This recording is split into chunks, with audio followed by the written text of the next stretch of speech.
ఓం శ్రీ సాయిరామ్. ఓంకార బీజ రూపాయ సర్వేశాయ జగత్పతే ప్రథమాయ నమస్తుభ్యం శ్రీ సత్యసాయి గణాధిప. ఓం శ్రీ సాయిరామ్. అందరికీ సాయిరామ్. అహం సత్యబోధక చెన్నై దివ్య జ్ఞాన యజ్ఞము శ్రీ సత్యసాయి దైనందిన ఆధ్యాత్మిక సత్సంగ వేదిక. నేటి విశిష్ట కార్యక్రమము శ్రీ సత్యసాయి వాహిని.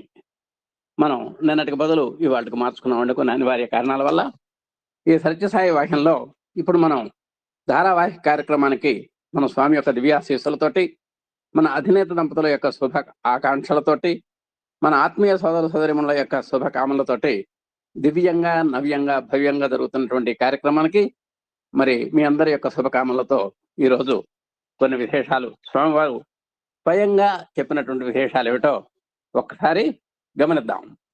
ఇవాళ చాప్టర్ 15. పుస్తకాలు ఉన్నవాళ్ళు చూడొచ్చు. ఇది మరియు అది ఏమిటో దీని విశేషాలు ఒకసారి మనం చూద్దాం.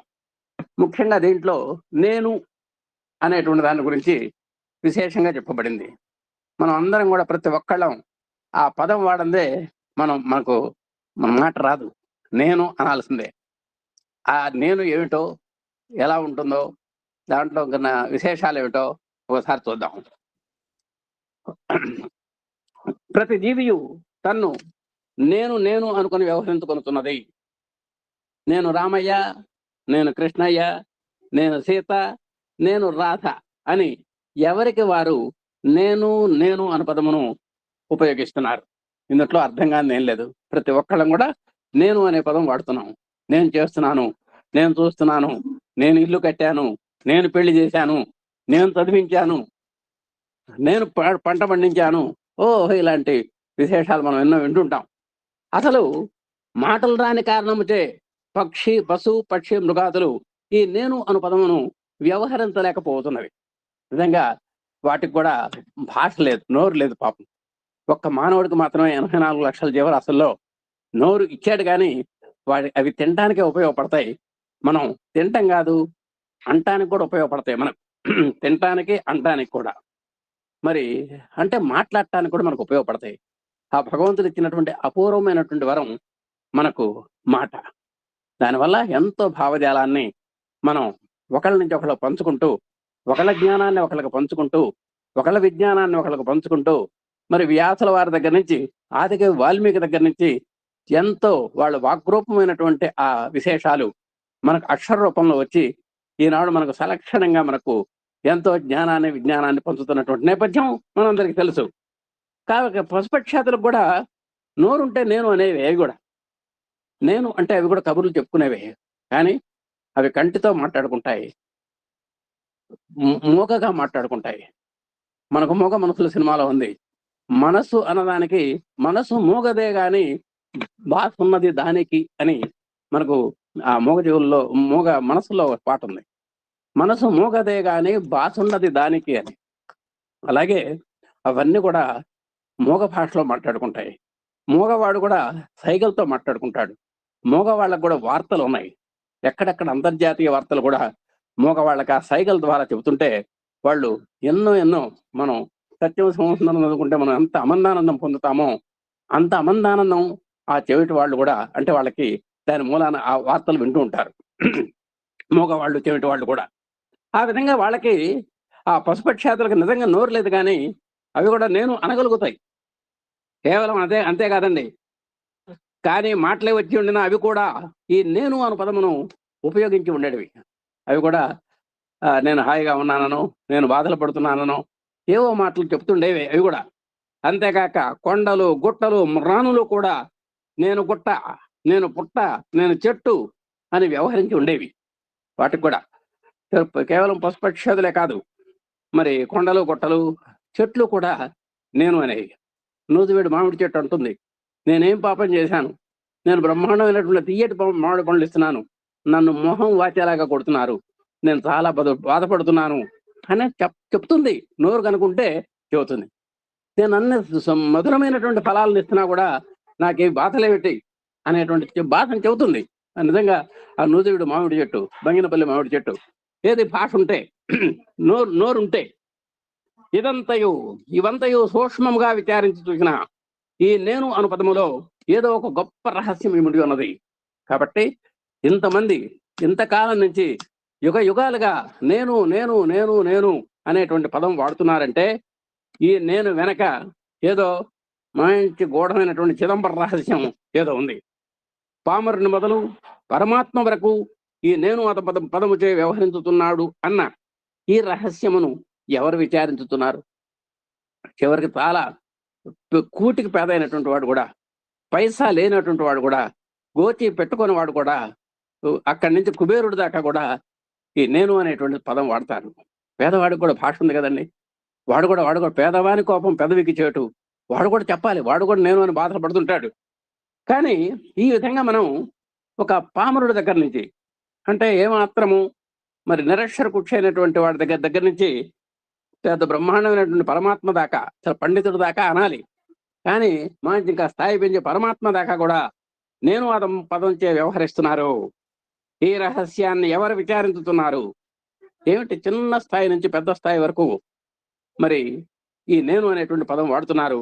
దీంట్లో ఉన్నటువంటి రహస్యం ఏమిటి అని ఇంతవరకు ఎవరైనా విచారించారా అంటే ఎంతమంది విచారించుతున్నారు? పోనీ విచారించి అర్థము చేసుకున్న వారందరూ, పోనీ ఎవరైనా కొంతమంది ప్రయత్నం చేస్తున్నారు. ఈ నేను అంటే ఏమిటో ఈ నేను అంటే ఏమిటో ఒకసారి చూద్దాము అనుకున్నటువంటి వారు కూడా ఎవరన్నా పోనీ ఆ శ్రీకృష్ణ పరమాత్మ చెప్పినట్టు నన్ను ఎవరో 100కి కోటి నన్ను తలుస్తాడయ్యా అంటే ఆ ఒకడన్నా కానీ దాని యొక్క పరమార్థాన్ని తెలుసుకుంటున్నాడా? మహా మేధావులు చూడండి, పోనీ అర్థం చేసుకొని ఆచరణ ఉంచినటువంటి వారందరూ ఈ నేను అనే దాంట్లో అంతరార్థము పరమార్థము అర్థం చేసుకున్నటువంటి వాళ్ళే లేరు ఇంతవరకు. ఒకవేళ ఎవరైనా వేళ్ల మీద లెక్కబెట్టడం తగినటువంటి వాళ్ళు ఎవరు ఉన్నారు అనుకుందాం కాసేపు. అలాంటి వాళ్ళు మాత్రం ఆచరణలో పెట్టారా? కేవలం తెలుసుకున్నారా? అంటే తెలుసుకోగలిగితే తెలుసుకోగలుగుతున్నారేమో కానీ ఆచరణలో పెట్టినటువంటి వాళ్ళు ఎవరున్నారు చెప్పండి? కాబట్టి మహా మేధావులు, పండితులు, పరమహంసలు సైతము ఈ నేనను మంత్రమునకు అర్థమేమో గ్రహించగలిగినారా? ఎంతో మంది ఆధ్యాత్మిక పెద్దలు మనం చెప్పుకుంటూ ఉంటాం వాళ్ళ గురించి. మరి వాళ్ళలో కొన్ని పేర్లు కూడా చెప్పాడు ఇక్కడ.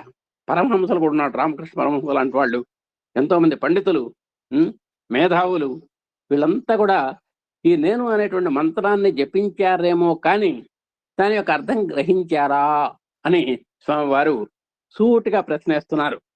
లేదు అని మళ్ళీ ఆయన సమాధానం చెబుతున్నారు.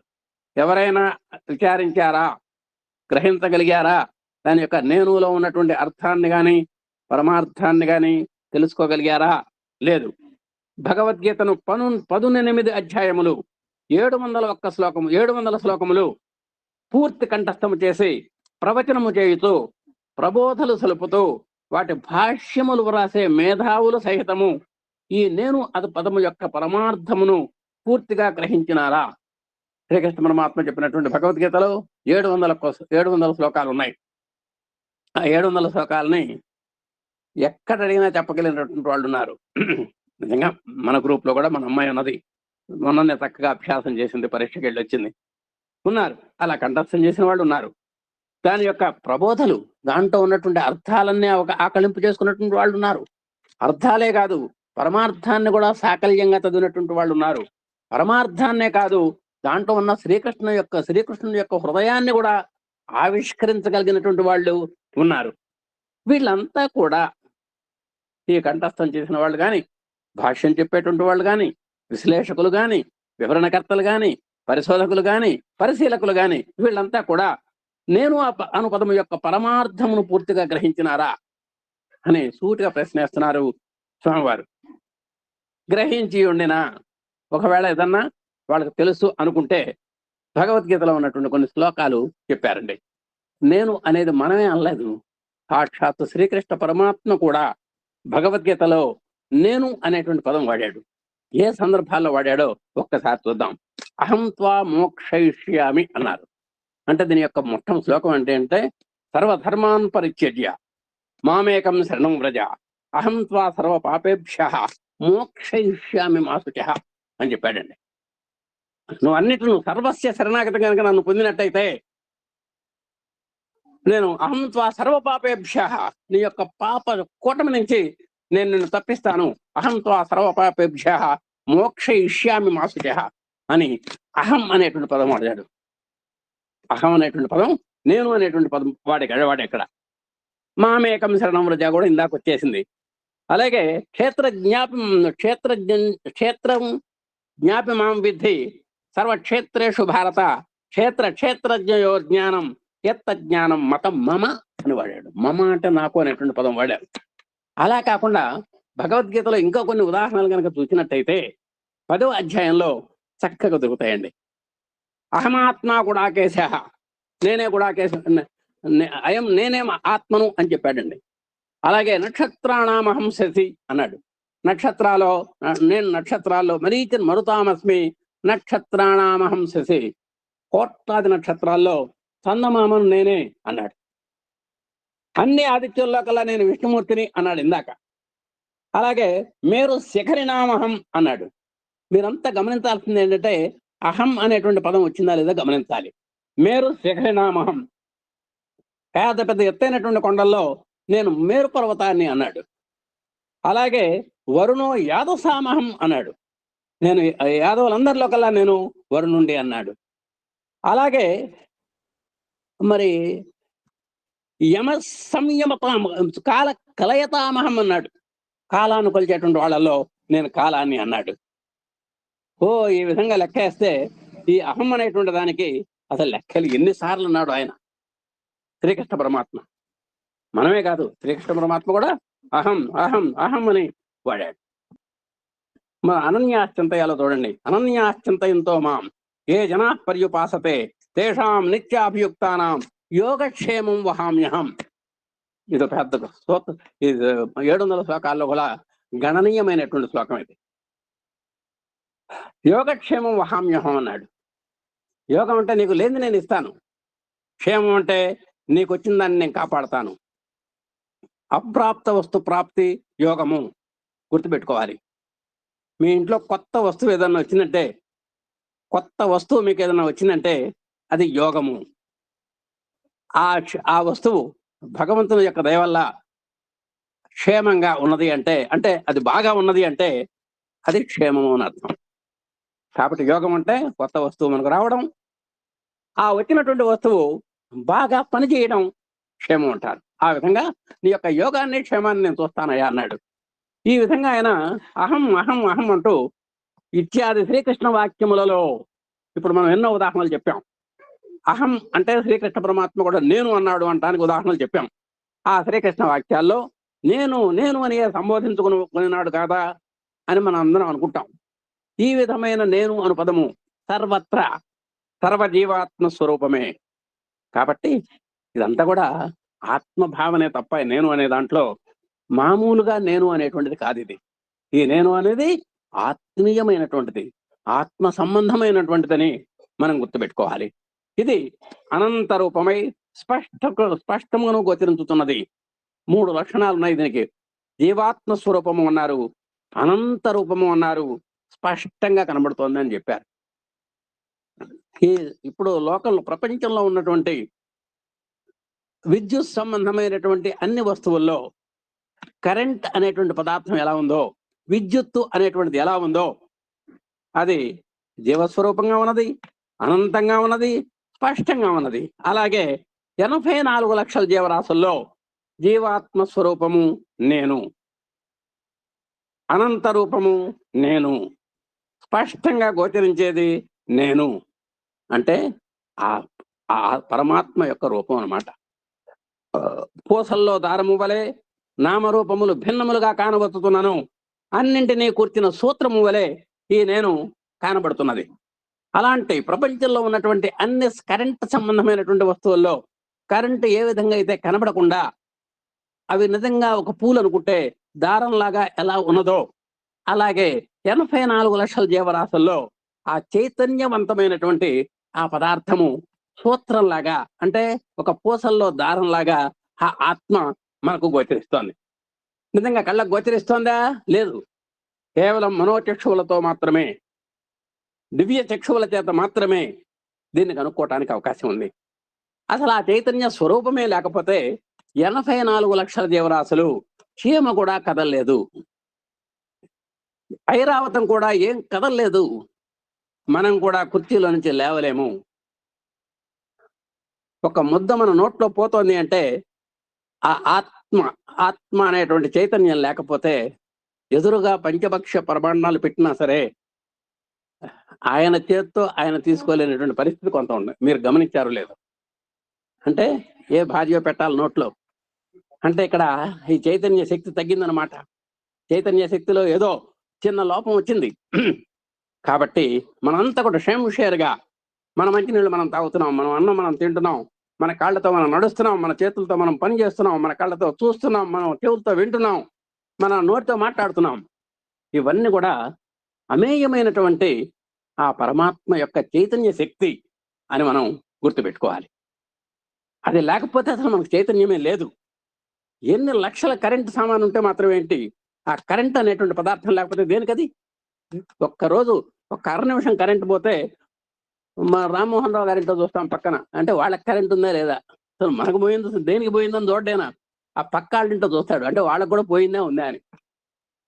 అంటే అలాంటి భావన మనకు అంత అంత విశిష్టమైనటువంటి చైతన్యవంతమైనటువంటి ఆ పదార్థం అనమాట. అది రూపనామములు ఎన్ని మారినా సరే 84 లక్షల జీవరాశులు ఒక రకంగా లేవు.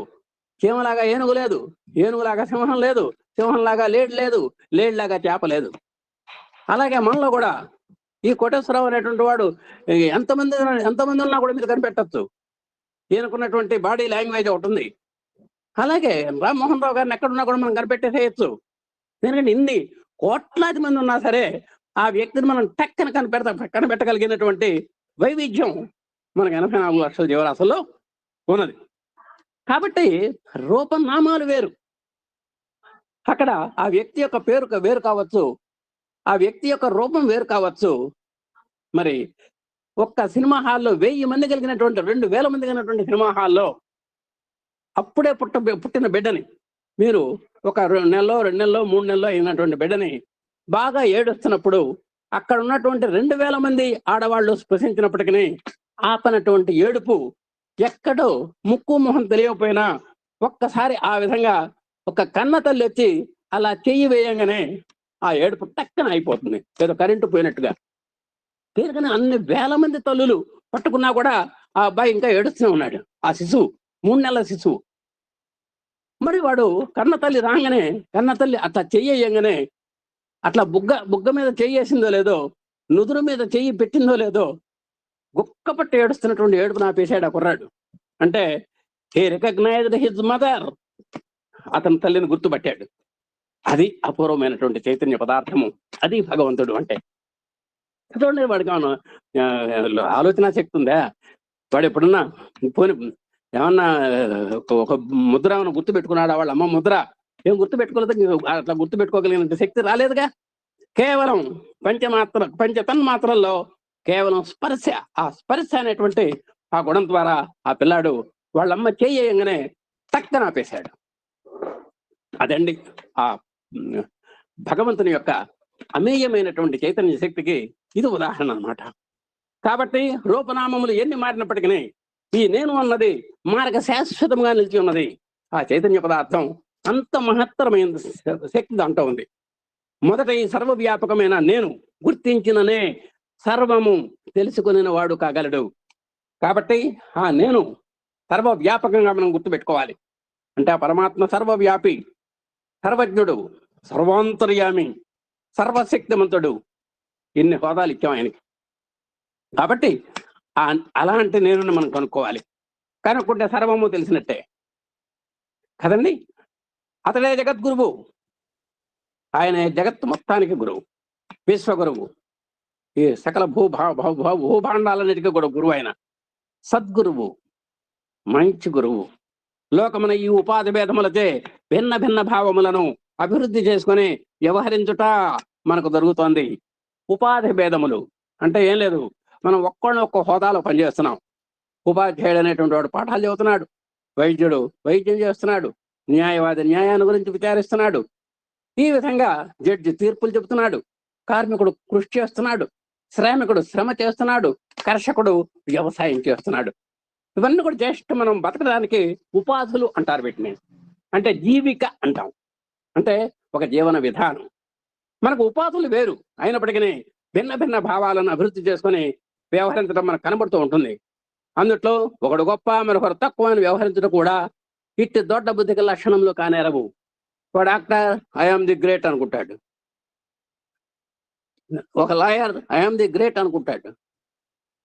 ఎవరికి వాళ్ళు వాళ్ళ వాళ్ళ వృత్తుల్లో వాళ్ళు గొప్ప వాళ్ళు అవ్వచ్చు, కానీ నువ్వు గొప్ప నేను గొప్ప అనేటువంటిది మన వృత్తిపరమైనటువంటి కోణాల్లోనే మనం గొప్పవాళ్ళం తప్ప సర్వే సర్వత్ర విషయాల్లో మనం గొప్పవాళ్ళం కాదు. దృష్టం కిమపి లోకేస్మిన్ నిర్దోషం నిర్గుణం. చూసేదంతా కూడా తప్పు లేదు. నువ్వు ఏది తప్పు అనుకుంటావు అనే విధంగా తప్పు కాదు, ఏది పాము అనుకుంటావు అనే విధంగా ఇట్ ఈజ్ నాట్ పాము, తాడవచ్చు. కాబట్టి నీ యొక్క భ్రాంతి అనేది సరే కాదు, నువ్వు అనుకున్నటువంటి అభిప్రాయం సరి కాకపోవచ్చు. కాబట్టి ఇక్కడ నేను గొప్ప అని అనాలి అంటే ఒక్క భగవంతుడు మాత్రమే నేను గొప్ప అనాలి ఒకవేళ అంటే. దేనికంటే ఆయన సర్వజ్ఞుడు కాబట్టి.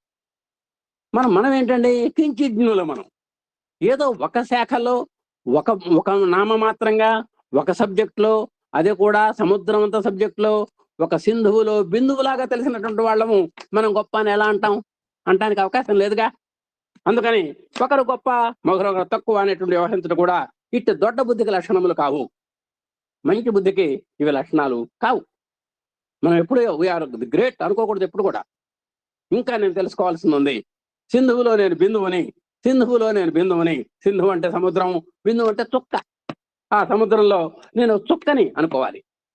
పొట్టకూట విద్యలు అనేకము నేర్చి వాదోపవాదములకు సిద్ధమైనంత మాత్రమున పాండిత్యము అనిపించుకొని నేరదు. కాబట్టి వాదాల్లో 3 ఉన్నాయి: జల్పము, వితరణము, వాదము అంటాడు. జల్పం అంటే ఏంటి? ఎదుటివాడు నిజంగా పంచదార తెల్లగా ఉందంటాడు, వీడు కాదంటాడు. అంటే ఏంటి? ఒక ఎంతసేపటిగా ఎదుటివాడిని ఓడించాలి, ఇట్ ఈస్ కాల్డ్ జల్పం. వితరణం అంటే ఎప్పుడు నేనే గెలవాలి, ఇది వితరణం. వాదం అట్టా కాదు, ఎక్కడ న్యాయం ఉంటే న్యాయమే గెలవాలి. అందుకనే సాక్షాత్ శ్రీకృష్ణ పరమాత్మ వాద ప్రవదతామహం అన్నాడు. వాదుల్లో కల్లా నేను ప్రవాదిని అన్నాడు, అంటే ప్రకృష్టమైనటువంటి వాదిని అన్నాడు శ్రీకృష్ణ పరమాత్మ. ఆయన వాది మాత్రమే, నేను ప్రవాదిని అన్నాడు, అంటే ప్రకృష్టమైనటువంటి వాదిని. అంటే ఎక్కడ గెలుపు ఉంటుందో అక్కడే నేను నిలబడతాను అని చెప్పాడు. ఎత్ర యోగీశ్వర కృష్ణ ఎత్ర పార్థో ధనుర్ధర తత్ర శ్రీర్విజయోభూతే ధ్రువా నైతిర్మతిర్మమ అని సంజయుడు లాంటి వాడు తన అభిప్రాయాన్ని చెప్పాడు. కాబట్టి ధర్మం ఉంటే ఎక్కడైతే ఉంటుందో అట్లాంటి వాడిని వాది అంటారు. అది నావాడా నీవాడా అని కాదు. శ్రీకృష్ణ పరమాత్మ మరి దుర్యోధనుడు గెలవాలి అనుకోవచ్చు కదా, అనుకోలేదు. ధర్మజ్ఞులైనటువంటి పాండవులే గెలవాలి అనుకున్నాడు. అంటే న్యాయం ఎక్కడుందో అక్కడే గెలుపు కావాలి అనుకున్నాడు. వీళ్ళంతా కూడా వాదులండి. అంటే ఇది ఎక్కడికి వచ్చిందంటే వాదోపవాదాల దగ్గర ఇప్పుడు మనకు వచ్చింది.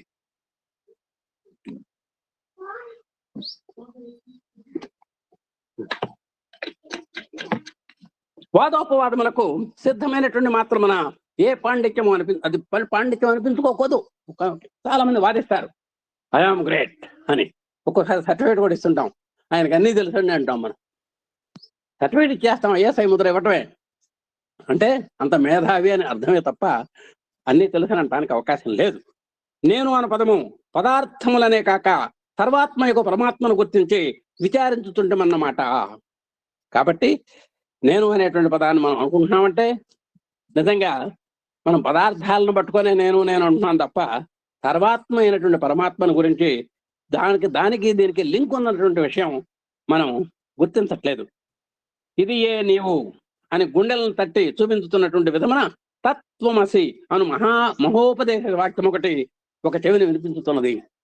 అందుకనే మనం ఎప్పుడన్నా మహావాక్యాల్లో తత్వమసి అని ఉంటుంది. తత్ ఆ బ్రహ్మానవి, త్వం నీవు, అసి అయ్యున్నావు అనమాట. ఏ బ్రహ్మను గురించి అయితే నువ్వు మనసులో విచారణ చేస్తున్నావో తత్ ఆ బ్రహ్మవు, త్వం నీవే, అసి అయ్యున్నావు అంటే నీవే బ్రహ్మవయ్యా అని. అని మహోపదేశ వాక్య శబ్దం ఒక చెవిని వినిపించుతున్నది. ఎంతటి శాస్త్రజ్ఞుడైనను స్వతంత్రించి బ్రహ్మజ్ఞానమునకు పూనుకొని రాదు. ఎంత శాస్త్రాలు మీరు ఎన్ని శాస్త్రాలు చదివినా సరే బ్రహ్మజ్ఞానం జోలికి మాత్రము పోకూడదు అన్నాడు. ఎలా? డిస్టెన్స్ ఎడ్యుకేషన్లో నేను బ్రహ్మజ్ఞానాన్ని చదువుతాను అని అనుకోకూడదు. మనం అనుభవజ్ఞులైన ఆచరణ రూపులైన మహనీయుల వల్లనే గ్రహించదగినటువంటి విషయములు అవి. కాబట్టి నువ్వు బ్రహ్మజ్ఞానాన్ని తెలుసుకోవాలి అంటే నువ్వు గురువుని ఆశ్రయించాలి. బాగా అనుభవజ్ఞుడైనటువంటి ఆచరణ రూపుడైనటువంటి ఒక మహనీయమైనటువంటి వ్యక్తిని నువ్వు గురువుగా ఎంచుకోవాలి. అప్పుడే నీకు ఆ బ్రహ్మము అర్థమవుతుంది, ఆ బ్రహ్మజ్ఞానము నీకు కలుగుతుంది.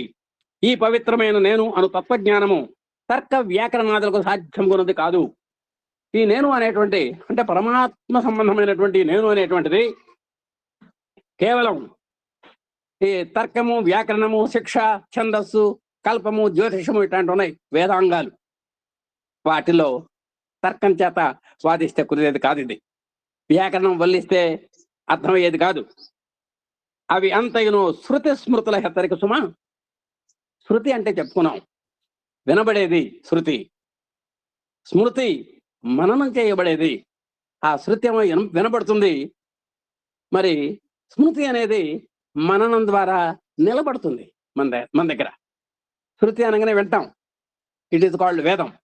స్మృతులు అంటే దాన్నే, ఆ వేద సారాన్నే మనం తీవ్రమైనటువంటి మననం చేసుకోవటం వల్ల మన మనోమందిరాల్లో, హృదయ కుహరాల్లో, హృదయ క్షేత్రాల్లో ఒక పర్మనెంట్ గా సుస్థిరమైనటువంటివి స్మృతులు. కాబట్టి ఆ శృతులు చెప్పినా, వినబడేటువంటి శృతులు చెప్పినా, మననం చేయబడి నిలకడగా ఉన్నటువంటి స్మృతులు చెప్పినప్పటికీ అదే నువ్వు బ్రహ్మజ్ఞానాన్ని తెలుసుకోవాలంటే బ్రహ్మవిత్ బ్రహ్మయో భవతి అనేది ఒకటి ఉంది. బ్రహ్మవిత్, బ్రహ్మ గురించి ఎవడైతే తెలుసుకుంటాడో వాడే బ్రహ్మవిత్, బ్రహ్మ అవుతాడు. కాబట్టి ఒక బ్రహ్మజ్ఞానం మనం తెలుసుకోవాలంటే బ్రహ్మజ్ఞానం తెలిసిన వాడి దగ్గరికి వెళ్ళాలి. మనం బ్రహ్మజ్ఞానాన్ని తెలుసుకోవాలంటే ఆ బ్రహ్మజ్ఞానం దగ్గరికి మాత్రమే మనం వెళ్ళాలి. నేను అనే విషయం పూర్తి స్థూలముగా చెప్పదలించిన ఎడల 3 ముక్కలతో తేలిపోవును. ఈ నేను అనేటువంటి దానికి సారాంశంగా చెబుతున్నారు. నేను పగలు వ్యవహరిస్తున్నాను, రాత్రులందు నిద్రిస్తున్నాను, నిద్రలో కళ్ళు కంటున్నాను, ఇట్లు చేయొచ్చు చనిపోతున్నాను. 4 మహదర్థాలండి నేనుకి. పగలపూట నా పనులు చూసుకుంటున్నాను, రాత్రిపూట హాయిగా విశ్రాంతిగా నిద్రపోతున్నాను, ఆ నిద్రలో సంతృప్తికరమైనటువంటి కలలు కంటున్నాను. ఈ విధంగా చరమాంకంలో నేను దేహాన్ని చాలిస్తున్నాను. ఇది నేనుకున్నటువంటి స్థూలంగా భావాలు. ఇది వ్యక్తి గల జ్ఞానమును బట్టి చూచిన ఈ వ్యవహారము నేను పుట్టిన పిమ్మటి నుండి ప్రారంభమగును. మరి నేను అనేటువంటిది ఎప్పుడు పుట్టింది? నేను పుట్టిన దగ్గర నుంచి ప్రారంభం అవుతుంది అనుకున్నాం. అంటే మన విషయంలో ఏమంటే నేను పుట్టంగానే నాకు నేను అనే విచారణ మొదలైందని అనగలను. కానీ అసలు నేను అనేటువంటిది, పారమాత్మికమైనటువంటి నేను అనేటువంటిది, మరి దానికి పుట్టుకెట్టా ఉంటుంది? పుట్టక పూర్వము ఈ నేను ఉండేనా? ఏమండి, నేను యొక్క పుట్టుక కనుక ఆలోచిస్తే ఈ నేను అసలు ఎప్పుడు పుట్టింది? నేను ఇప్పుడు నేను అంటున్నాను కాబట్టి నేను పుట్టిన తర్వాత నాలో నేను పుట్టింది అనేది సరే, అది బాగానే ఉంది. కానీ నేను పుట్టక ముందు కూడా నేను ఉందిగా. మనం అందరం పుట్టక ముందు కూడా నేను ఉంది కదా. మరి ఆ నేను ఎప్పుడు పుట్టింది? పుట్టింది అంటే అది గిట్టాలి కదా. పుట్టిన ప్రతి జాతస్య ధ్రువ మృత్యు అని రూల్ ఉంది కదా. కాబట్టి ఈ నేను ఉండేనా? అసలు ఉందా? ఉండి ఉన్నతో ఉన్న వస్తువుకు పుట్టుట అన్నది ఉండదు కదా. అస్థి అని ఎప్పుడైతే ఉన్నామో, జ్ఞానం ఉంటేనే అస్థి అనాలండి మనం. పుట్టక ఉంటేనే అది ఉంది అంటాం మనం. మరి ఆ వస్తువుకు పుట్టు అనేది ఉందా? అసలు ఉండదు కదా. మరి పోనీ పుట్టక పూర్వము ఎట్లుండెను? ఈ నేను ఎత్తటుండెను? దేహాదులకు భిన్నముగా ఉండెనా, లేక ఇంద్రియములకు అతీతమై ఉండెనా అను సంశయములు అలలుగా చెలరేగును. ఈ విధంగా మనం కాస్త లోపలికి వెళ్తే మన బుర్ర గిర్రం తిరుగుతుంది. ఏమండి, ఆ విధంగా అసలు నేను ఉందా అనేటువంటి ఆలోచనలు కూడా, అసలు ఈ నేను ఎక్కడిది, ఎప్పుడు పుట్టింది, పుడితే గిట్టాలి కదా, ఇది దేహాదుల్లో ఉందా, దేహాదుల్లో ఉన్నటువంటి అవయవాల్లో ఉన్నదా, మనసులో ఉన్నదా, ఏమిటి అనేది, ఇవన్నీ కూడా మనకు ఇక సందేహ పరంపరలు వస్తాయి. అసలు నేను అనే పదము ఒక వస్తువునకు, ఒక వ్యక్తికి, ఒక రూపనామములకు సంబంధించినది కాదు అని స్పష్టమవుతున్నది. ఇక్కడ ఇచ్చాడండి రూలింగ్. ఇది ఒక వ్యక్తిని నేను అనకూడదు, ఒక వ్యక్తిని నేను అనుకోకూడదు. ఒక వ్యక్తి అంటే నేను అనబడేటువంటి వ్యక్తి కాదు. దీనికి రూపం లేదు, నామం లేదు. అలాంటిదే ఈ నేను. కనుక మొదట నేను అనున్నది లేక నేనెవరు అన్నది గుర్తించిన సర్వ ప్రపంచమును గుర్తించిన వాడు కాగలడు. కాబట్టి కోహం అని ప్రశ్న వేసుకోవాలి. పోయిన చాప్టర్లో వచ్చాడు నేను ఎవరు అని. ఆ ఎవరు అనేటువంటిది కనుక మనం క్షుణ్ణంగా పరిశీలించినట్టయితే, బాగా లోతుగా వెళ్ళి పరిశీలించినట్టయితే, ఆ ఆలోచన అంతర్ముఖమైనట్టయితే దీనికి ఒక చక్కని భావన మనకు కలుగుతుంది. సృష్టిలో జగత్తులో తెలుసుకోదగినటువంటి విషయాలు అనంతమై ఉండగా ఈ నేను గుర్చి తెలుసుకోవాల్సినటువంటి అవసరం ఏమిటి? ఏమంటే మీకు ఏమైనా పిచ్చి పెట్టిందా? ఈ నేను తప్ప మీకేం రెండో టాపిక్ లేదా? ఈ నేను కాకుండా బోలెడు ఉన్నాయి. ఆ బోలెడు గురించి మాట్లాడుకోకుండా ఈ నేను నేను అని పట్టుకున్నారేంటండి బాబు అని స్వామివారే మళ్ళా చమత్కరించారు. ప్రపంచమును తెలుసుకున్నటకు ప్రయత్నించవచ్చును కదా. ప్రపంచం బోలెడు ఉంది. ప్రపంచంలో వింతలతో బోలెడు ఉన్నాయి. ఇంకా రానున్న వింతలు వస్తున్నాయి, కొత్త కొత్త వింతలు కూడా వస్తున్నాయి. మరి వాటి గురించి విచారించుకోవచ్చు కదా. లేక జీవుని తెలుసుకున్నట్టు పరిశీలన సరిపోవచ్చును కదా. పోనీ ఒక జీవుడు పుట్టాడు, వీడిని గురించి క్షుణ్ణంగా ఆలోచించుకోవచ్చు కదా. పోనీ దేవుని గురించి విచారించవచ్చును కదా. మరి దేవుని గురించి ఆలోచించుకోవచ్చు కదా. ఇట్టి ప్రపంచ జీవ పరమాత్మలు ప్రధాన స్థాయిని అందుకున్నటువంటి మహా విషయములు ఉండగా వీటన్నింటినీ విడిచి నిత్య జీవితములో అమాయకులైన పసి పాపలు కూడా పదే పదే వినియోగించే ఈ నేను నేను అను ఈ సామాన్య విషయములు తెలుసుకున్న వచ్చు ఫలమేమిటి? చూడండి, ప్రపంచంలో నిన్నగాక మొన్న పుట్టినటువంటి వాడు కూడా అంటే అమాయకులైనటువంటి పసి పిల్లలు కూడా కాస్త భాష కొద్దిగా వచ్చి రాని భాషలో ఉన్నటువంటి వాళ్ళు కూడా నేను అంటాడండి వాడు కూడా. అలాంటి నిన్న మొన్న పుట్టి కొత్తగా భాష నేర్చుకొని ముద్దుగా పలికేటువంటి అమృతం బాల భాషితం అనేటువంటి పిల్లలు కూడా నేను నేను అంటున్నారు అంటే మరి అసలు దానివల్ల ఆ నేనులో ఉన్నటువంటి గమ్మత్తు ఏమిటి అని ఆ నేను గురించి విచారించడం వల్ల వచ్చే లాభం ఏంటి మనకు అని సందేహం పోవచ్చును. పదము సామాన్యమే కానీ దానిలోని అంత అర్థము అనంతము అఖండము. కాబట్టి మనం ఇప్పటిదాకా చేస్తున్నటువంటి ఏ నేను గురించి అయితే చర్చిస్తున్నామో ఆ నేనులో ఉన్నటువంటి నేను పదంలో ఉన్నటువంటి జాగ్రత్తగా ఆలోచిస్తే అది సామాన్యమైనది కాదు. దాని యొక్క అర్థం అనంతంగా ఉన్నది, అఖండంగా ఉన్నది. అందుకే ప్రతి మహనీయుడు చెప్పున్నది ఇదియే, నిన్ను నీవు విచారించుకో. అందుకని చాలా మంది ఏమంటారంటే, అయ్యా నీవెవరో నువ్వు తెలుసుకో, నిన్ను నీవు తెలుసుకో, అప్పుడే మోక్ష ప్రాప్తి కలుగుతుంది.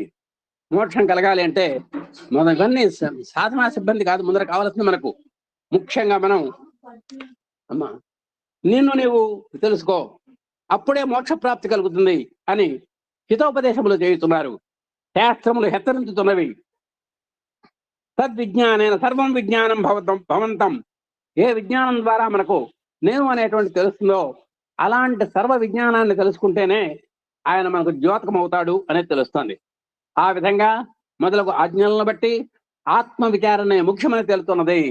కాబట్టి మనం ఆత్మను గురించి ఆలోచిస్తే నేను గురించి విచారించినట్లే.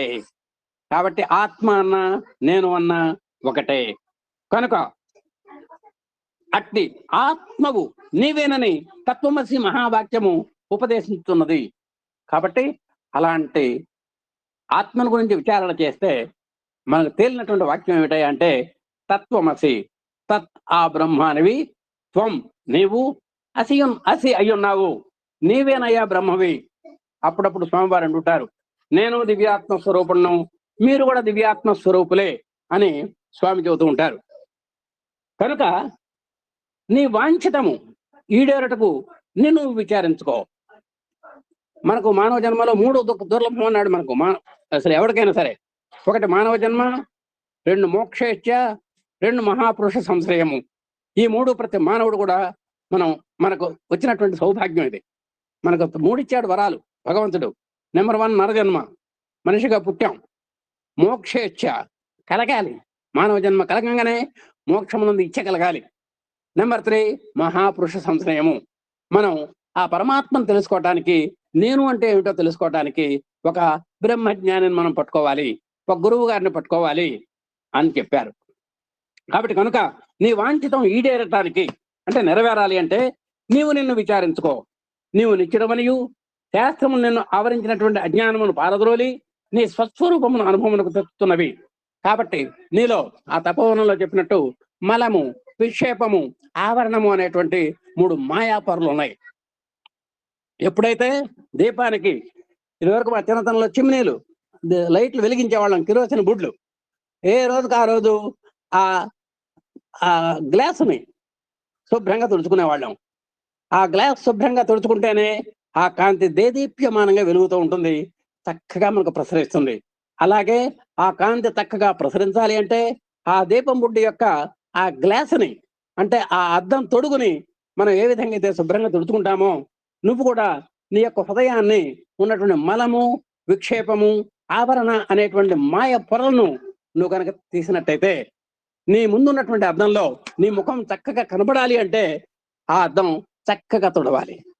తుడిచినటువంటి అద్దంలో నీ యొక్క ముఖ బింబం ఏ విధంగా అయితే స్ఫుటంగా కనబడుతుందో అలాగే పవిత్రమైనటువంటి హృదయంలో మాత్రమే ఆ ఆత్మ విచారణకి సాధ్యం అవుతుంది అని నీ యొక్క స్వస్వరూపం నీకు తెలియాలి అంటే ముందర నీ యొక్క హృదయ క్షేత్రం చాలా నిర్మలంగా ఉండాలి, నిశ్చలంగా ఉండాలి అని చెబుతున్నారు.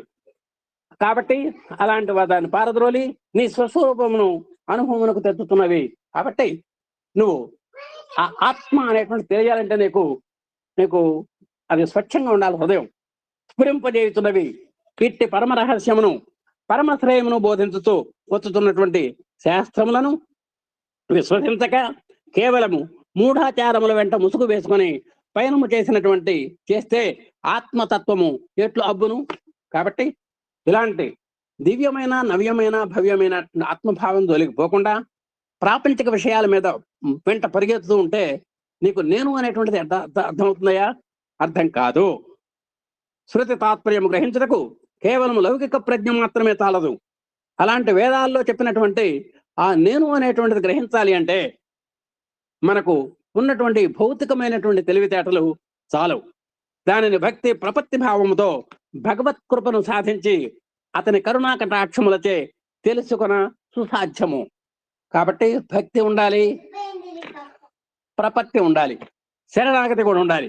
భక్తి ఉండాలి, సేవ ఉండాలి, శరణాగతి ఉండాలి. ఇలాంటి భావాలతో భగవత్ కృపను మనం సాధించాలి. అప్పుడు ఆయన యొక్క కరుణా కటాక్షణాల చేత ఆత్మభావన మనకు చక్కగా ద్యోతకం అవుతుంది. టార్చ్ లైట్ వేయంగానే ఎట్లయితే వెలుగు వస్తుందో అలాగే ఆయన యొక్క దివ్య దృష్టి మన మీద పడంగానే మనలో ఉన్నటువంటి అజ్ఞాన పొరలు అన్ని కూడా మాయమైపోయి మనకు సుజ్ఞానం అనేటువంటి వెలుగు మన మనసులో ప్రభాసితమవుతుంది, కాంతివంతంగా దీపిస్తుంది. మానవుల యొక్క శ్రేయోపేయములను నిర్ణయించ సమర్థులు దైవ స్వరూపులే. చూడండి, ఒక్కసారి స్వామివారు తల మీద పెట్టంగానే ఆ ఇందులాల్ష అనేటువంటి ఆయనకి అన్ని భాషలు అర్థమైనట. కాబట్టి భగవంతుని యొక్క దర్శనము, స్పర్శనము, భాషణము అనేదో అలవోగ్గా వాడుతుంటాం మనం. కాదు, ఆయన చేయబడిందంటే అంత నిర్మూలన అయిపోయినట్టే. ఆయన చూపు పడినా సరే చేసినట్టే. అమ్మవారి యొక్క చూపు పడిందో లేదో కాళిదాసుకి ఏమాత్రము ఆలు ఏలు గట్టిగా తెలుగు అక్షరాలు పలకనటువంటి ఆయన సంస్కృతంలో అమేయమైనటువంటి చతుర్భుజే చంద్రకళావతంసే కుచోన్నతే కుంకుమ రాగసోణే పుండ్రేక్షు పాశాంకుశ పుష్పమాణ హస్తే నమస్తే జగదేకమాత అంటూ ఆయన బ్రహ్మాండమైనటువంటి లోకోత్తరమైనటువంటి ఎక్కడ ఎన్నాళ్ళున్నా ఎన్ని యుగాలున్నా చెక్కు చెదరినటువంటి ఆ శ్యామల దండకం అమ్మవారి మీద చెప్పాడు. ఏమిటి అంత పామరుడు, అంత మూర్ఖుడు, అంత నిరక్షర కుక్షి అయినటువంటి ఆ కాళిదాసు అంత బ్రహ్మాండంగా అసలు పండితోత్తములకు కూడా అర్థం కానటువంటి భాషలో అమ్మవారిని కీర్తించాడు అంటే ఏమిటి అక్కడ పవర్? ఆ పవర్ అంటే అమ్మవారి యొక్క పవర్. పోనీ ఆమె అమ్మ చూసింది ఊరికి ఏమిటో సంతకం పెట్టింది, పొట్టి సంతకం అంతే. ఏం పెట్టిందో మరి, దుర్గా అని డి అని పెట్టిందో ఇనిషియల్ పెట్టింది ఆయన వ్యూహం మీద. చూడండి, అమేయమైనటువంటిది. కాబట్టి భగవంతుని యొక్క శక్తి ఎలా ఉంటుందండి అంటే ఇలా ఉంటుందండి మనం చెప్పాలి. భగవత్ కృపను సాధించి అతని కరుణా కటాక్ష వీక్షణముల చేత తెలుసుకొన సాధ్యము. ఆయన యొక్క దయలేందే నీకు ఆత్మ కాదు కదా, ఆత్మ విచారణ కూడా నీలోకి అసలు ప్రవేశించదు. మానవుల యొక్క శ్రేయోపయములు నిర్ణయించగల సమర్థులు దైవ స్వరూపులే. ఆ దైవం అన్న అయి ఉండాలి, దైవానుగ్రహ సంపత్తి పరిపూర్ణుడైన అయ్యుండ గురువు అన్న అయి ఉండాలి. అన్యులకెట్టిది సాధ్యము కాదు. తమను తామే తరింపజేసుకోలేని నేటి గురువులు ఇతరులను ఎట్లు తరింపజేయగలరు? గురవో బహవస్సంతే శిష్య విత్తాపహారిణ దుర్లభోయం గురుదేవి శిష్య చిత్తాపహారక. శిష్యుల యొక్క డబ్బులను దోచుకునేటువంటి గురువులు ఈనాడు కోకొలలుగా ఉన్నారు. శిష్యుల యొక్క చిత్తాన్ని అంటే హృదయాన్ని దోచుకునేటువంటి గురువులు అమ్మా ఈ చిటిక నెలతో ముడుద్దామన్నా కూడా ఒక్కడ కనబట్టం లేదు అని ఆ దేవి స్థుతిలో, అమ్మవారి యొక్క స్థుతిలో ఒక భక్తుడు చెప్పాడు అనమాట. కాబట్టి నేటి గురువులు ఇతరులను ఎట్లు తరింపజేయగలరు? ఆయన్నే తరింపజేసుకోలేనప్పుడు ఇతరులను తరింపజేస్తాడు? ఇట్లు గెలవక రత్తలకు దిగేటటువంటి నేటి గురువులు అధికమ గుట్ట చేతను అనర్థములు అధికముగా బయలుదేరి వాటికి నానార్థములు తోకలు పెంచి యథార్థమును అంతు తెలియక చేయుతున్నారు. ఇంకా పైగా ఉన్న అర్థం చెప్పకుండా ఎన్నో చెలవలు పొలవలు సృష్టించి వాళ్లకు తోచినటువంటి విధంగా పెడార్థాలు చెప్పుకుంటూ భక్తుల్ని పెడదవ పట్టిస్తున్నారు. అసలు శాస్త్రములకు కూడా తమ తమ అనుకూలములకు తగినట్లు అర్థములను సృష్టించి స్వార్థమునకై వినియోగించుతున్నారు. ఏదో వాళ్ళ యొక్క భక్తుల యొక్క మెరమెత్తుల కోసం వాళ్ళు భాష్యాలను తిరగరాసి వాటికి అర్థాలు తిరగజెప్పి పెడదవ పెట్టించి వాళ్ళ యొక్క అచ్చటకు ముచ్చటకు గురి చేసి వాళ్ళు మెప్పు పొంది వాళ్ళు స్వార్థాన్ని సంతరింపజేసుకుంటున్నారు. ఈ పరిస్థితుల్లో దైవ కటాక్షమే దివ్య ఆదర్శము. కాబట్టి ఇలాంటి పరిస్థితుల్లో ఆత్మ విచారణ కావాలంటే, ఆత్మ అంటే ఏమిటో తెలియాలి అంటే ఆ దైవ కటాక్షమే మనకు కావాలి. అదే దివ్యమైన ఆదర్శము, అదే దాన్ని చూపేటువంటి దేదీప్యము, అదే మనకు మంచి కొండంత వెలుగు, ధన్యులు చేసేటువంటి దయారసము. ఆ స్వామి యొక్క దయారసం కావాలి. జరిగి చేర్చే దిట్టమైన ధర్మనావ మనందరినీ మరి ఒడ్డుకు పడేసేటువంటి ఒక నావేంటయా అంటే ఆ ధర్మము. దాని గురించి స్వామివారు చక్కగా చెప్పారు. కాగడాలు గాని కరదీపములు గాని దారి చూపలేవు ధరణి యందు, ధర్మదీపం ఒకటే దారి చూపును సుమా, సత్యమైన బాట సాయి మాట అని చెప్పారు. ఇవన్నీ కాగడాలు బొగడాలు ఇవన్నీ నీకేం దోవ చూపిస్తలేవయ్యా, నీకు ధర్మం ఒక్కటే నీకు దారి చూపిస్తుంది. కాబట్టి అలాంటి ధర్మ నావ మనకు పరమాత్మ. తను తాను విచారించుకున్న మోక్ష మార్గమని అనేక మంది పెద్దలు చెప్పుదురు. కానీ ఈ విషయమును తాము స్వతంత్రముగా చూసుకుంటున్నారా? నిజంగా ఆత్మ ఉద్ధరేద ఆత్మనాత్మానం అని చెప్పారు. చెప్పినా సరే కొంత ప్రయత్నం చేయొచ్చు. కానీ భగవంతుని యొక్క అనుగ్రహం లేదే నువ్వు ఎంత అంతర్మథనం చేసినా నువ్వు ఉద్ధరింపబడలేవు. నీ ఉద్ధరణకు, సముద్ధరణకు, ఉన్నతికి, అభ్యున్నతికి పరమాత్మ యొక్క దృష్టి పడాలి. స్వవిమర్శో మోక్ష అనే విషయమునకు అర్థమేమి? నువ్వు నిజంగా మోక్షం పొందాలి అంటే నిన్ను నువ్వు విమర్శించుకునేటువంటి స్థాయికి రావాలి. స్వ విమర్శ అంటే నిన్ను నువ్వు ఆడిట్ చేసుకోవాలి. ఇదేనికని ఆడిట్ చేసుకోవాలి? మనలో రెండు ఉన్నాయండి, ఆత్మస్తుతి, పరనింద. మనకు మనం పొగుడుకుంటాం. ఒక్కోసారి నేను అంతవాడిని, నేను ఇంతవాడిని అని పొగుడుకుంటాం. అది తెలియకుండానే వచ్చేస్తుంది. పొగుడుకోక్కర్లా. మీరు 4 ముక్కలు చెబితే ఆ 4 ముక్కల్లో ఆత్మస్తుతి ఆటోమేటిక్గా ఉంటుంది. పరనింద వాడంతా వీడంతా అంటాం. అలాగే ఇంకోటి ఉంది, మనోవాక్కాయ కర్మలు అనుకున్నాయి. నువ్వు మనసుతో పాపాలు చేస్తావు, నీకు తెలియదు. వాక్కుతో పాపాలు చేస్తావు, నీకు తెలియదు. కాయంతో పాపాలు చేస్తావు, నీకు తెలియదు. నువ్వు రైల్వే స్టేషన్లో నడుస్తుంటే ఎన్నో కీటకాలని బూట్ల కింద పడి చనిపోతాయి. నేను షేర్గా నడిచాను అనుకుంటావు తప్ప నీ యొక్క కాలు బూట కింద పడి ఎన్ని చనిపోయినాయో, ఎన్ని జీవాలు చనిపోయినాయో నీకు గుర్తించవు. ఈ విధంగా మనోవాక్కాయ పాపాలు మనం చేస్తూ ఉంటాం. కాబట్టి వీటిని విమర్శించుకోవాలి ముందర మనం. స్వవిమర్శ. నువ్వు ఎదుటివాడి మీద చూపుడు వేలు చూపించావంటే నీ యొక్క మధ్య వేలు, ఉంగరపు వేలు, చిటికన వేలు నీ వైపు ఉంటాయి. ఒక్కసారి మీరు కూడా ఒక్కసారి పరిశోధించండి. నువ్వు అనే ఎదురు చూపుడు వేలు చూపించామంటే ఒక్క 3 వేళ్ళు మన వైపు చూపిస్తుంటాయి. నాయన నీలో కూడా తప్పులు ఉండొచ్చేమో, ఒక్కసారి ప్లీజ్ ఆడిట్ యువర్ సెల్ఫ్ అని 3 ఏళ్ళు మనకు చెప్తున్నాయి. ఆ పరమార్థంగా గ్రహిస్తే మనం ఎదుటి వాడి మీద ఎప్పుడు కూడా చూపుడు వేలు మనం చూపిస్తాం. కాబట్టి స్వవిమర్శం మోక్ష. కాబట్టి మోక్షం కావాలి అంటే నిన్ను నువ్వు విమర్శించుకోవాలి. అదే ఆత్మ, అదే నేను ఆత్మ వేరు కాదు. కాబట్టి ఆ నేను అనేదానికి స్థూలంగా ఇప్పుడు మనం ఏం చెప్పాలంటే ఆత్మ అని చెప్పాలి. నేను అను వాదము, నేను అను దారము సర్వత్వ పడుగు పేకలాగా చేరటంటే అదే ఆత్మ అను వస్త్రముగా రూపొందుతున్నది. మనం ఈ దా ఈ ఆత్మ అనేటువంటి వస్త్రానికి మరి పడుగు పేక ఉన్నాయి. అంటే పడుగు పేక అంటే నిలువు నూలు, అడ్డ నూలు అంటాం. నిలువు నూలునేమో పడుగు అంటాము, అడ్డ నూలుని పేక అంటాము. ఈ 2 దారాలు కలిస్తేనే వస్త్రం అవుతుంది. కాబట్టి నిలువు దారము, అడ్డదారము, దాని ద్వారా తయారయ్యేది వస్త్రము. ఈ విధంగా నువ్వు గుర్తుపెట్టుకోవాలి. కాబట్టి నేను అనేటువంటిది ఒక దారము, నేను అనేటువంటిది ఒక దారము, ఆత్మ అనేటువంటిది ఒక వస్త్రము. నా ఆత్మ అనేటువంటి వస్త్రం తయారయ్యాలంటే నేను నేను అక్కడ కలవాలి. ఈ నేను నేను అన్న దారములో దేనికది ఉపాధి భేదము చేత వేరైన ఆత్మను వస్త్రమే అదృశ్యమవుతున్నది. కాబట్టి ఈ పడుగు పేక, ఈ దారం నిలువు దారము, అడ్డదారం కనుక లేకపోతే అసలు వస్త్రం తయారు కాదు కదండి.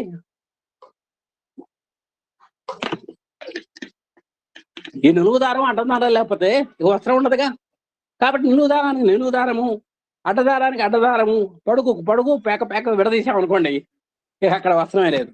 చాలాసార్లు చెబుతుంటారు బాబా గారు, ఆ రుమాలని కనుక దారాలుగా విడదీస్తే అసలు రుమాలే లేదు అంటారు. కాబట్టి మన కోరికలను కూడా ఒక్కోటి తీసి అవతల బారేస్తే అసలు మనస్సే లేదు, మనస్సు ఖాళీగా ఉంటుంది అని స్వామివారు ఎన్నోసార్లు మనకు చెప్తారు.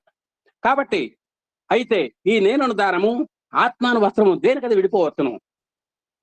మన రుమాలు అంతే కదండి, దారానికి దారంగా, వస్త్రానికి వస్త్రంగా విడిపోవచ్చు కూడా. కానీ ఈ రెంటి యందు చెక్కు చెదరక ఏకంగా ఉన్నటువంటి పత్తి అనేదే పరమాత్మ. కాబట్టి మీరు నిలువు నూలు చెప్పినా, అడ్డ నూలు చెప్పినా, దీంతో తయారైనటువంటి వస్త్రం చెప్పినప్పటికీ ఈ మూడిట్లో అంతర్లీనంగా, అంతరార్థంగా, గుండెకాయలాగా ఉన్నది పత్తి అనేది అర్థం చేసుకోవాలి. అలాగే సమస్త జీవరాశుల్లో కూడా అగోచరమై అవాంగ్మానస గోచరమైనటువంటి అద్వితీయమైనటువంటి పత్తి ఈజ్ ఈక్వల్ భగవంతుడు అంటే పరమాత్మ. ఆ పరమాత్మను పత్తి లేక నేను అను దారము, నేను అన్నటువంటి దారము లేక ఆత్మాను వస్త్రం ఉండటానికి వీల్లేదు. కాబట్టి ఆత్మ అనేటువంటి వస్త్రం ఉండాలంటే పడుగు ఉండాలి, పేక ఉండాలి, ఆ దారం ఉండాలి, ఈ దారం ఉండాలి, లేకపోతే వస్త్రం లేదు. ఏతావత ఈ 3 రూపములు అంటే శరీరము, మనస్సు, ఆత్మ ఇవన్నీ ధరించినటువంటి త్రిమూర్తి స్వరూపమే పత్తి అను పరమాత్మ, ఏకాత్మ, దివ్యాత్మ. కాబట్టి ఈ నేను అంటే ఆత్మని, ఆ ఆత్మను తెలుసుకోవడానికి మనం ప్రయత్నం చేయాలని, ఆత్మ విచారంలో ఒక భగవంతుని యొక్క అనుగ్రహం మనకు కావాలని, దానికి సరైనటువంటి సాధనా సంపత్తితోటి ఆయన్ని మనం కైవసం చేసుకోవాలని, అలాగే అలాంటి భగవంతుడిని చూపించడానికి ఒక జగద్గురువుని, సద్గురువుని మనం ఎన్నుకోవాలని, అలాంటి జ్ఞానకనైనటువంటి గురువు యొక్క పర్యవేక్షణలో మనం ఆత్మ విచారణ చేసి సాధన సంపత్తితో పురోగమిస్తూ మనం ఆత్మను తెలుసుకోవాలి అని ఈ చాప్టర్ చెబుతున్నది. మరి ఇంతటి మహత్తరమైనటువంటి అవకాశాన్ని ఇచ్చినటువంటి స్వామివారికి మరి ఒక వేదికను పెట్టి మమ్మల్ని ఉత్సాహపరుస్తూ, ప్రోత్సాహపరుస్తూ, మనందరినీ స్వామి యొక్క మాటల్ని అవి నిగూఢమైనప్పటికీ మనకు తెలుసుకోవడానికి అవకాశం కల్పిస్తున్నటువంటి వేదికను కల్పించిన మన గురువు గారి దంపతులకు హృదయపూర్వక ధన్యవాదాలు. అలాగే ఇంతవరకు ఆత్మీయంగా విన్నటువంటి మీకు కూడా హృదయపూర్వక అభివాదాలు. ఓం శ్రీ సాయిరాం. అందరికీ సాయిరాం.